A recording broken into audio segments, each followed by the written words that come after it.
Good morning, friends. Welcome to the Unitarian Universalist Fellowship at Stony Brook. All of us here in the sanctuary welcome you who are joining us online. Let's all wave to the cameras.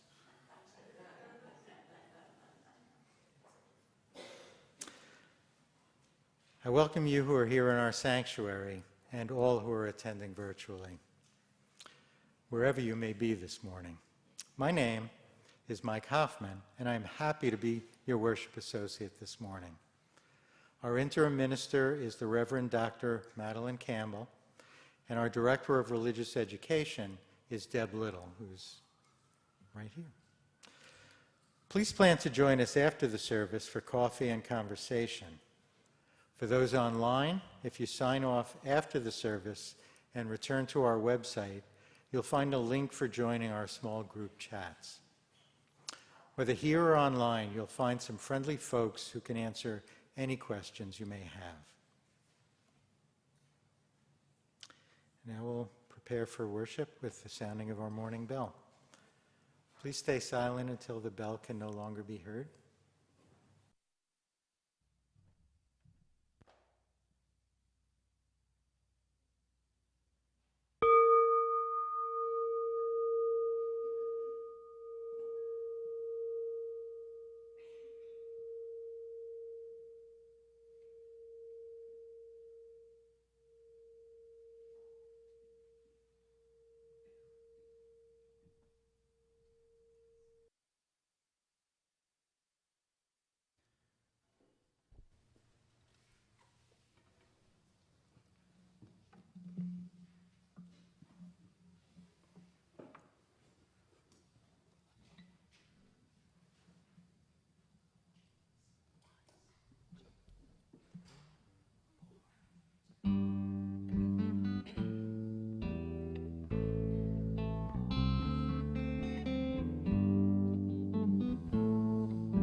Stay gentle, keep the eyes of a child. Don't harden your heart or your hands.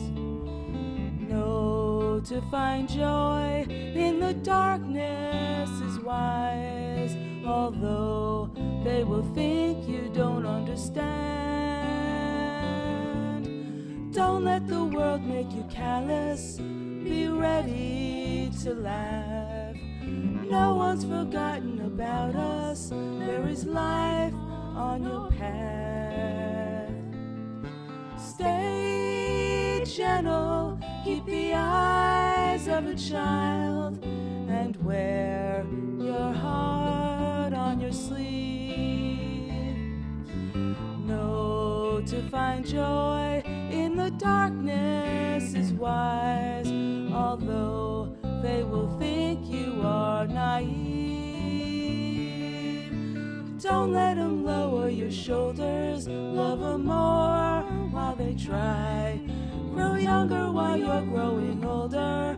Be amazed by the sky. Darling, stay wild if you can. The girl with the world in her hands. The kingdom of heaven belongs to a boy, while his worry belongs to a man. Stay gentle, stay gentle, the most powerful thing you can do. Oh, gentle, unbreakable you.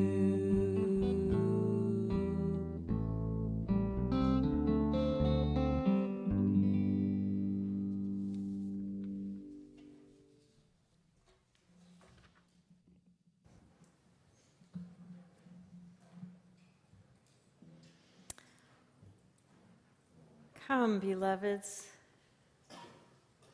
enter into this space made holy by our presence, enter into this hour made holy by our intention. Let us prepare to enter into the darkness, and let us worship together.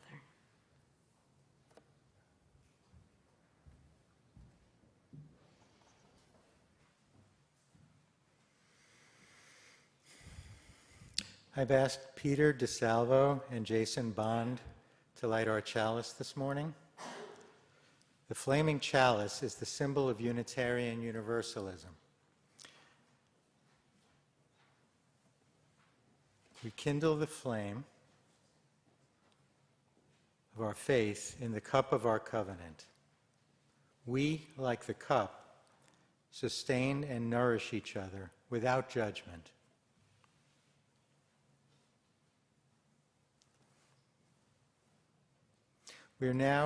As we are now in the middle of Advent, we light the first 3 candles on our Advent calendar.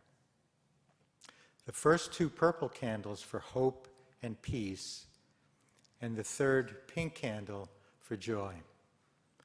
Today, we are also celebrating Yule, the winter solstice, which will occur this coming Thursday night. The longest night of the year has been celebrated by so many communities in the Northern Hemisphere for thousands of years. In recognition of this turning of the year, we kindle the candles on our Yule log. Thank you. I invite you to rise in body or spirit and join in singing our first hymn, hymn number 226, People Look East, in your gray hymnal.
Good morning, beloveds. I am glad to see you here on this chilly, rainy Sunday morning. Today's story, the Pull Together Morning, comes from the largest tribal culture in Tanzania, the Sukuma. The Sukuma people are farmers who work together to ensure that there is enough food for the coming year for everyone. Their words for their creator, God, are associated with the sun, and this is their story about bringing the sun to earth. In the beginning, there was no sun. Everyone was falling into holes, bumping into one another, and picking a lot of fights. Lion called a meeting, and everyone came, and they bickered for a long time before Crocodile got their attention. "Listen, people," said Crocodile, "Umoja. If we're going to solve our problems, we've got to admit that despite our differences, we're all in this together. Harambe, Antelope said. We've got to pull together. Harambe, the others agreed. Leopard began problem solving.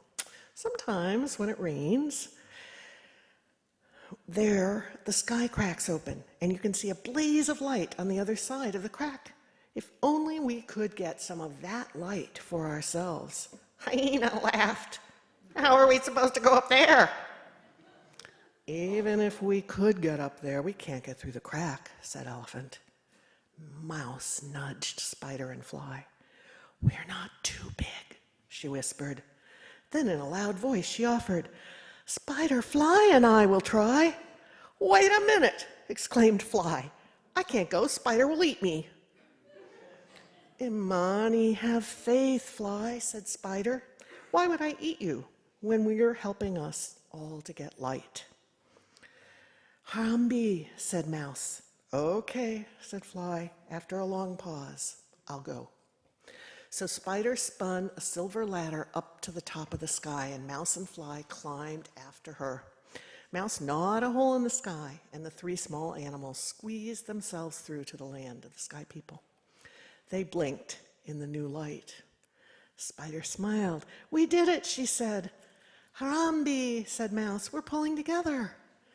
Everywhere around them in the shining grass field were the sky people. They questioned the strange visitors and then took them to their king.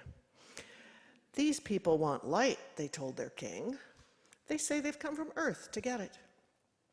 Now the king did not want to give them light, but he also didn't want to seem stingy. This is not a small matter, he said. I must call a meeting. The sky people went into a big tent to talk, and they never noticed Fly perched on the wall.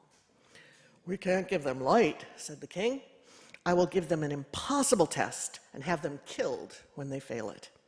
He pushed back the sides of the tent and spoke to the three small animals. Friends, he said, my people need grass for their roofs. You may have light if, and only if, you cut down all the grass in this field by morning. Mouse smiled. Thank you for your generosity, O king. We will do it. What do you mean we'll do it? Cried Fly once the king had left. Imani faith, said Spider. So Mouse thought for a moment. Yes, she said. Harambe, I'll be right back. She wiggled back through the hole and down the ladder, and soon she returned with the ants. Harambe, yelled the queen of the ants, and off they marched. By morning, not a single stalk of grass stood in the field. The king looked uncomfortable, but he pretended to be pleased. Ah, he said, you've passed the first test. But now, of course, you must pass another. I'm going to kill a cow, and you must eat all the meat by morning. The sky people brought basket after basket after basket of freshly roasted meat. Thank you for your generosity, said Spider. But even I can't eat all that, said Fly. I have an idea, said Mouse. So Mouse dug long tunnels into the ground, and Spider and Fly helped to bury the meat. So in the morning, no meat remained. The small animals thanked the king for the delicious feast. Congratulations, the king said grudgingly. Now I must call a meeting. The sky people went back into the tent, and Fly hid on the wall again. I can see that we have to give these people some light, the king fumed, but I'm going to make it hard for them. Fly buzzed back and told his friends the king's plan. He has 2 boxes, and we will have to choose. The black one has darkness in it, and the red box has light. The king burst out of the tent, holding the 2 boxes. You must choose, he said. Mouse pretended to think. Then she grabbed the red box and took off for the hole in the sky, and the 3 animals raced down the silver ladder to the crowd below on the earth. They're back, everyone yelled. Mouse raised her voice. We pulled together, and we've brought you light in this box. Spider and Fly pushed open the lid, and out of the box came Rooster. The people began to protest. Just then, Rooster threw back his head and called out, "Ha ha harambe! Ha ha harambe!" At once, the eastern sky began to glow pink and yellow. Then the sun popped fiery red into the sky. And Rooster has been calling up the sun for all of us ever since. May it be so. Amen. So now I would like to invite you all to turn to the back of your hymnals for the children's benediction. And would my teachers please stand? Deborah and Garrett, oh, he might be in back, and Amy and Ruth. Okay, so middle school kids, follow Deborah, and younger kids, follow Amy. And let's start singing the children's benediction.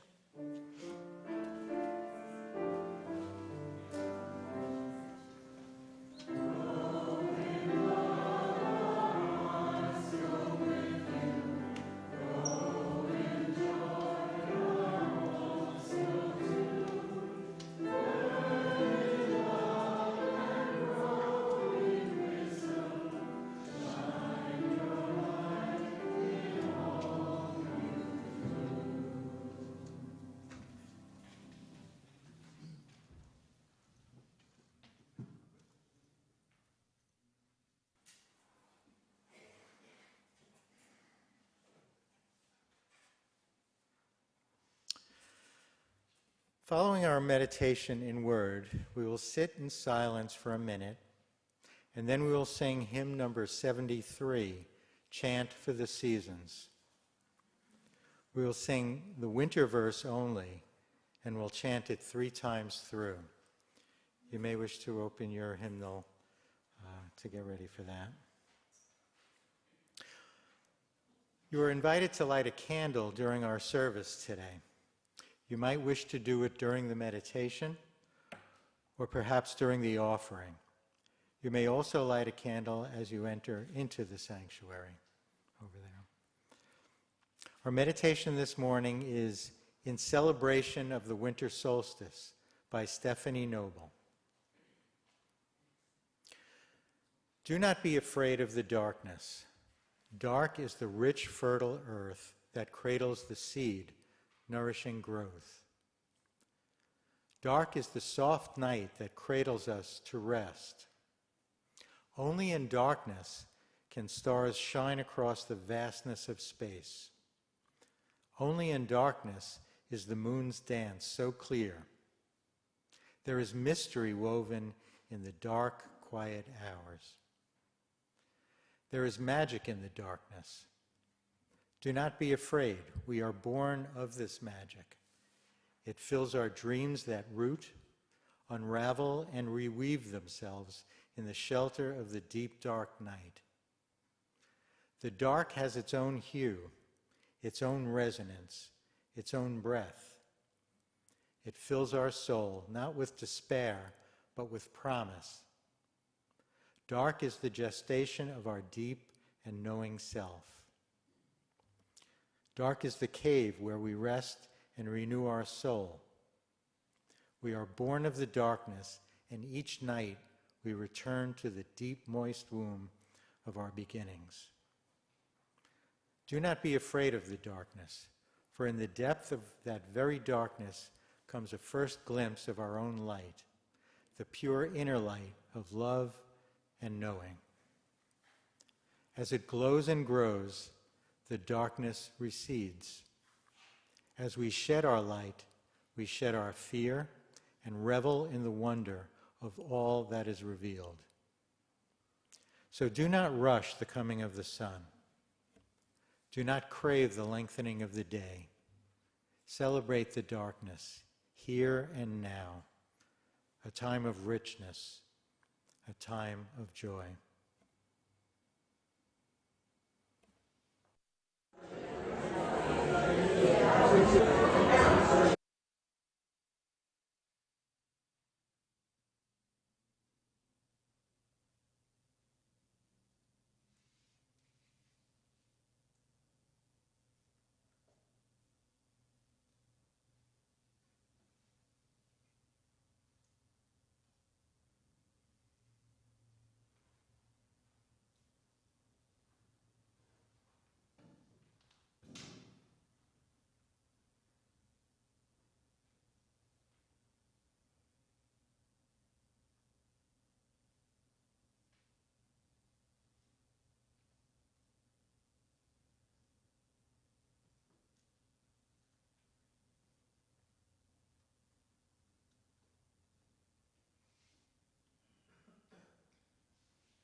You like that chant? Cycle, a cycle of the year. I was raised in a very liturgical tradition in Judaism where paying attention to the seasons and the turning of the year was very important. And so this is a thing that has stayed with me. Perhaps it's something deep inside you as well. In Wiccan and Euro-pagan traditions, we talk about the wheel of the year, and depending on the traditions, different holidays have different times of that year have more prominence, more important than others. There are the 4 solstice and equinox holidays: Yule, Ostara, Litha, and Mabon. And in Celtic traditions, there are also 4 midpoints in between those 4. So if we honor all 8, we have Yule, which is a Thursday night now, the winter solstice. Imbolc, which I have to say I'm a little partial to. Anybody here really I see a couple of people. Oh yeah, Imbolc, I like that one. Ostara, Beltane, Litha, Lugnasa, Mabon, and Samhain. You know what we've turned Samhain into, right? Halloween, yeah. And there are, because all religions really are a bit syncretic, where we borrow things from people, bring things from what they knew and discover, and we put them together. And so, there's an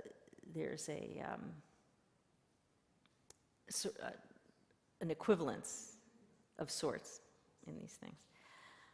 And Yule happens at the winter solstice, and it's also, many of the things about Yule are also, you can find them in, for example, in Christianity, right?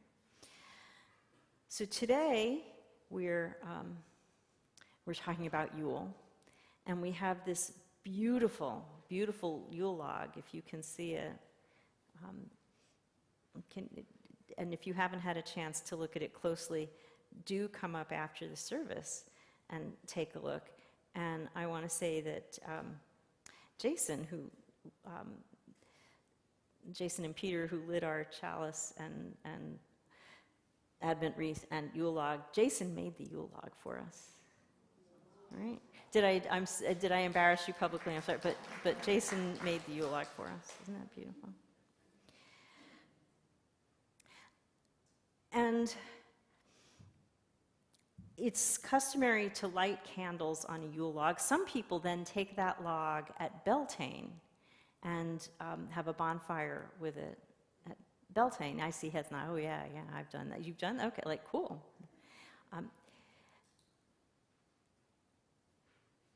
Why is this so important? Why do we celebrate the longest night and going into the darkness? I have to tell you, friends, the stories of early humans were afraid that the sun wouldn't come back. Come on, really? People knew the sun was coming back, but still, long nights can be difficult.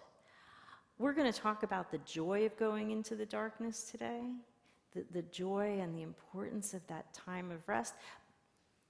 And I do not mean to diminish in any way. I know that there are probably folks here for whom the darkness is difficult. There is such a thing as seasonal affective disorder, and some folks just have a really hard time with the dark.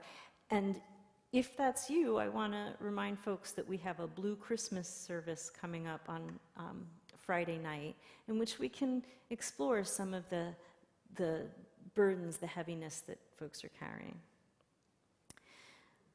But today I do want to talk about the joy of going into the dark and of recognizing the cycle of the year. Have you ever gone into a space, like a room, and like everything in it is white? It's just white. It's like a whiteout. All the furniture is white. The floors are white. The walls are white. Everything is white. Have you ever seen a room like that? How do you feel in a space like that? Uncomfortable, I see heads going, It's cold, right? Everything's the same. And yet, we want brightness in our lives, But we need that contrast. We need to recognize that there are cycles of everything. We need to pay attention to where we are in the year and appreciate all the gifts of that time. Now, last year at Christmas time, you all, might have been just from the board, I think it was all of you, gave me a forced bloom hyacinth in a glass jar. And if you're sitting there saying, we did that? I don't remember that, right? You know, the board did it for you, right? And it's beautiful. It's in a little glass, you know, with the bulb on top so you can see all the roots. And I put it in my kitchen window, which is the only window that gets any reliable sun. And it bloomed, but this is right after, it was in January. It's blooming in full bloom. It was beautiful. And I have it sitting there. And it's never really gone all the way down. Like the green leaves have come off, but at the same time, new green leaves are coming up.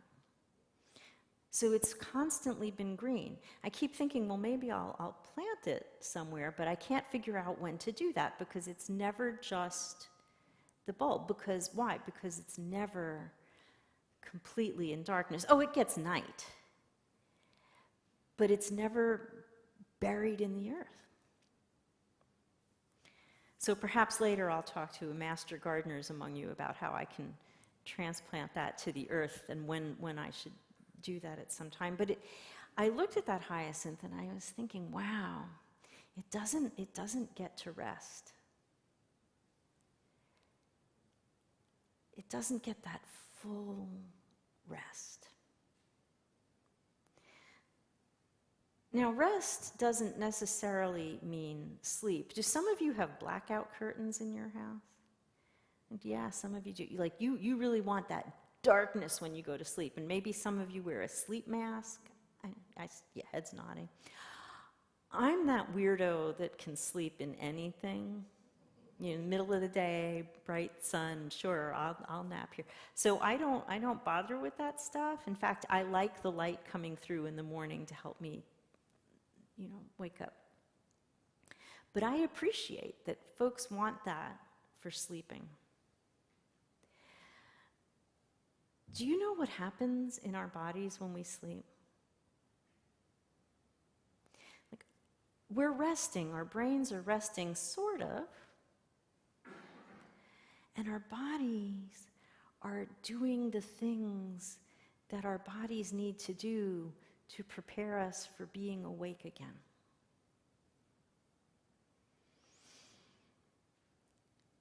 Our bodies are paying attention to healing and growth. Some of us growth more than others. To which I say, hey, yay, right? And our brains are processing everything that happened during the day. Do you remember your dreams? Some of you do sometimes. You know, you remember a dream when you wake up in the middle of it, and especially if it was a bad dream. Right? At least for a little while. And they can be hard to hold on to. They're ethereal, they're elusive. Oh, and you're trying to grab it. But what are our brains doing with those dreams? That's how we're processing and making sense of all the things we've experienced, usually during that day, maybe the last couple of days. Now, if you remember your dreams, do your dreams tell you inside jokes? My dreams are full of inside jokes. But this is not a service on dreams. That would be a good service sometime. This is to tell you that even within our own bodies, we need that cycle, that daily cycle, that downtime, so that we can wake up feeling really good, or not quite as bad as when we went to sleep, maybe, right? Depending, no judgments here. Well, everything in the world is like that. Everything in the world is like that. Now, I know we have some serious gardeners here. And you know, we plant things. When do we plant bulbs for the spring in the fall. And the leaves have fallen off the trees. Does that mean the trees are doing nothing and those bulbs are doing nothing? They're doing so much under the earth right now. So much.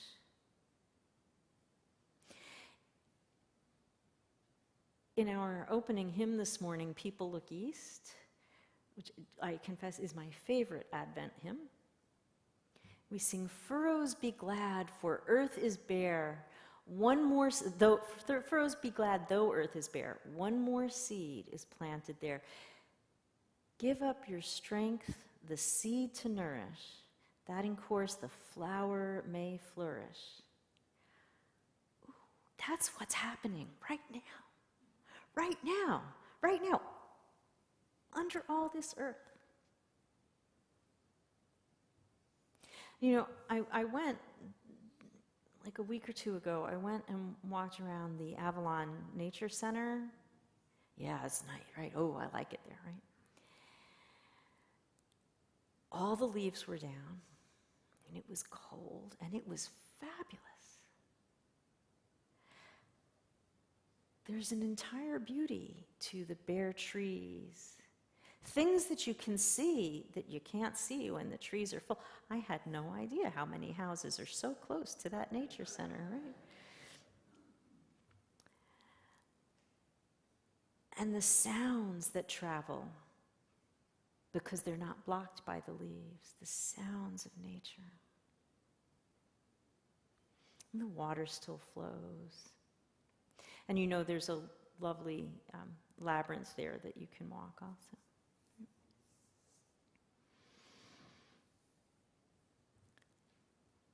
It was a very different experience from going in the spring or the summer. And surely I will return in May to see all the rhododendron in full bloom, being evergreen. Now, speaking of evergreen, you will notice that the Yule log is decorated with evergreens. And the candles on the Yule log, now people celebrate this in many different ways. I've seen candles with red and white candles, or just red candles, or just white candles. We have silver, green, and the gold represents the sun, and waiting for the return of the sun in the spring. And the green is the green that we bring in to deck our hall, to be with us, to remind us of all that's coming, all that's preparing under the earth right now, and some things that remain green.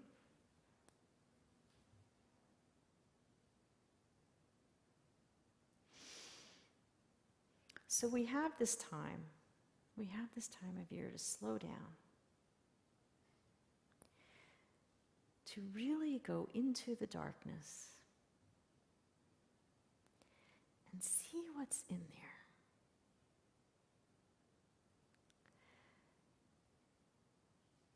How many of you like to sit in front of a cozy fire? And in their house, they turn out all the lights on solstice, except for some fairy lights, mostly in purple. Well, because purple's such a fabulous color, not for any reason to the holiday. But just some fairy lights, and of course they take some pictures, because who doesn't do that? And then they sit in the darkness and appreciate the darkness. And I attended one of these online services once, and it was beautiful, and also, I have to say, for me, hard for me to slow down. Is it hard for some of you to slow down?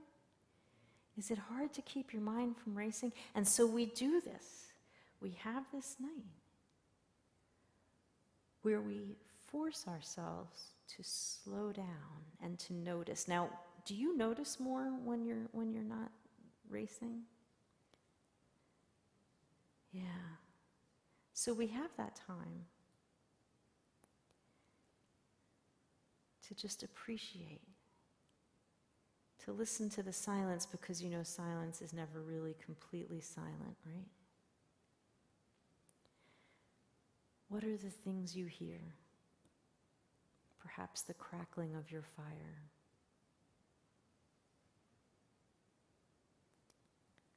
Perhaps a distant car.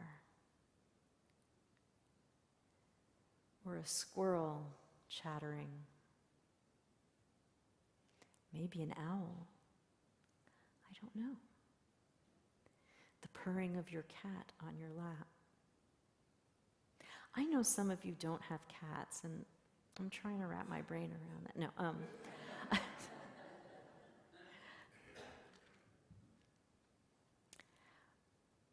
or the snoring of your dog. Yeah, I hear, oh yeah. Cats snore too, it's very funny. What will you notice?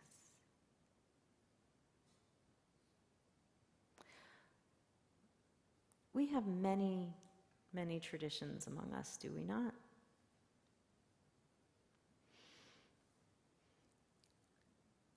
I think going into the dark is something that we can borrow, if it is not your tradition, something that we can borrow from the Wiccans and pagans to help us slow down in this rush time that we find ourselves in. So I'm going to invite you, perhaps you will do something on Thursday night or sometime this week, I'm going to invite you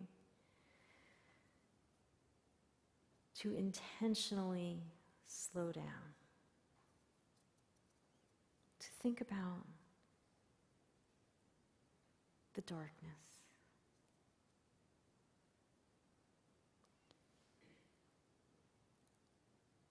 If you light a light in the darkness, a candle in the darkness, doesn't it shine brighter?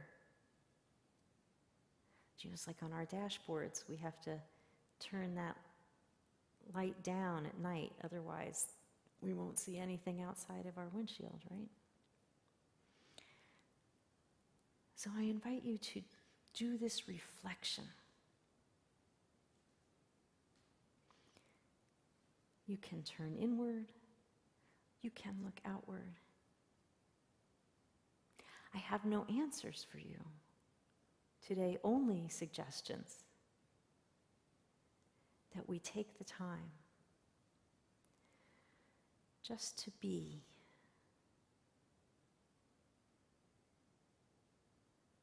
Just to be. And let us appreciate being here together with one another. It's light in here. We have the lights on. It's a darker day than some. But even so, let us appreciate the light that is in each one of us, being here together. And lessons from the darkness. How will you slow down this week? Namaste.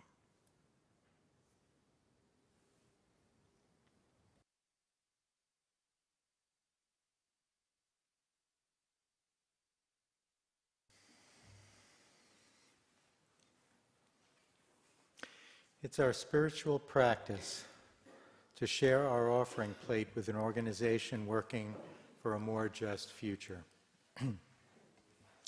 Our recipient for the month of December is the Brookhaven branch of the National Association for the Advancement of Colored People, or NAACP. Our local branch has advocated in the community for issues such as the Bellport landfill problem, legal redress, civic engagement, redistricting justice, that was a tough one, equal access to all levels of health care, and fair school board elections, as well as myriad other works too numerous to mention here. This 114-year-old organization continues to fight for justice. Please give generously to support this critical work You may make your gifts on the plate or online. For those online, the link to donate is in the chat box. The offering will now be gratefully received. Will the board members please come forward? The song that we're about to play for you for the offertory has a response part. It's a call and response song, and we're hoping that you guys can join in. You don't have to read anything. It's just the words of the title, On the Longest Night, and you'll get the hang of it as we go through. Please feel free to join in.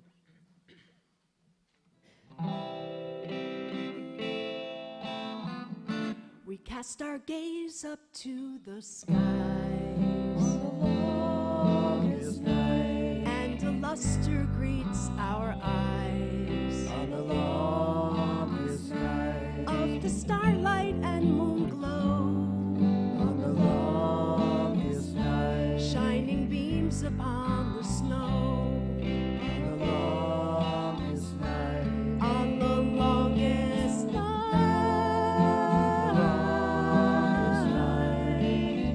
of the year, on the longest night, Though the light is far away, on the longest night, there is a luminous display, on the longest night, and a beauty to behold.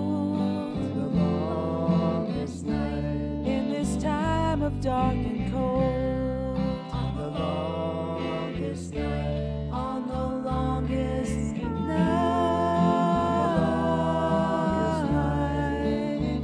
of the year, on the longest night, and when your beacon has gone out, on the longest night, hope will triumph over doubt, on the longest night, find the faith to sing amen, on the longest night, and the sun will rise again. on the longest night, Gather friends and sing amen, on the longest night, for the sun will rise again. on the longest night, On the longest night of the year, on the longest night, of the year, on the longest night, of the year. on the longest night.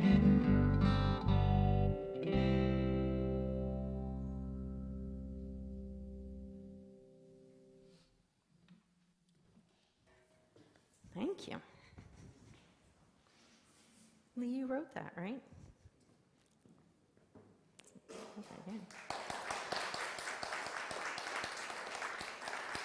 I invite you to join me in dedicating our offering. The words are in your order of service. To the work of our faith, which is weaving a tapestry of love and action, we dedicate our lives and these our offerings. Amen. Thank you. Go the long way.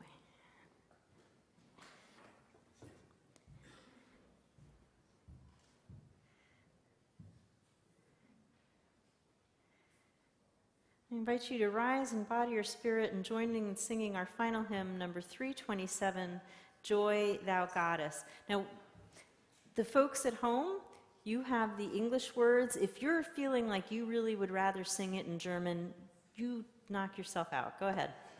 But we're just going to sing 2 verses.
Beloveds, oh, you can stay up.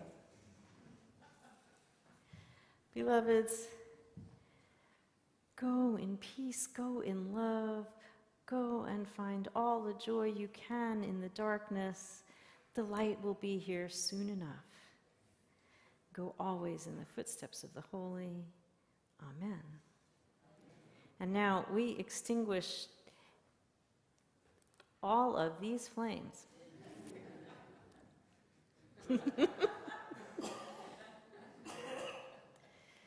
For those of you who couldn't see, Mike looked at his watch. We extinguish all our flames.